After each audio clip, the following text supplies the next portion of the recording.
পৃথিবীতে জুতার থেকে ভালো সঙ্গী আর কেউই নেই। একটা যদি ছিঁড়ে যায় কিংবা নষ্ট হয়ে যায় তাহলে আরেকটার প্রয়োজন এমনিতেই শেষ হয়ে যায়।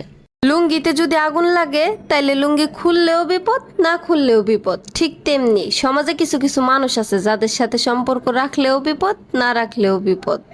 হুজুরের বাড়িতে কখনো মিলাদ হয় না, ডাক্তারের বউয়ের কখনোই সিজার লাগে না, আর গণক কখনোই নিজের ভাগ্য পাল্টাতে পারে না। ঠিক তেমনি পীর কখনোই মাজারে টাকা দেয় না। তাই আবেগের পিছনে না ছুটে বিবেক কাজে লাগান। একটা নষ্ট ঘড়ি যেমন কখনোই সঠিক সময় দেখাতে পারে না, ঠিক তেমনি একজন ভুল মানুষ কখনোই আপনার জীবনের সঠিক রাস্তাটা খুঁজে দিতে পারবে না। কর্ম তুমি যতই ভালো করো না কেন, প্রশংসা কিন্তু মৃত্যুর পরেই হবে। আর মানুষ তোমার জন্য মৃত্যুর পরেই কাঁদবে, কিন্তু বিশ্বাস করো যতদিন বেঁচে থাকবে তোমাকে কাঁদিয়েই যাবে।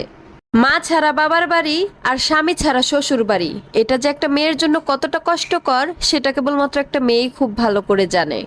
আমাদের জীবনটা না অনেকটাই গণিতের মতন। আনন্দ যোগ করো, হতাশা বিয়োগ করো, খুশি গুণ করো, দুঃখ ভাগ করো, আর সবশেষে সুন্দর একটা সমীকরণ দিয়ে জীবনের মান বের করো।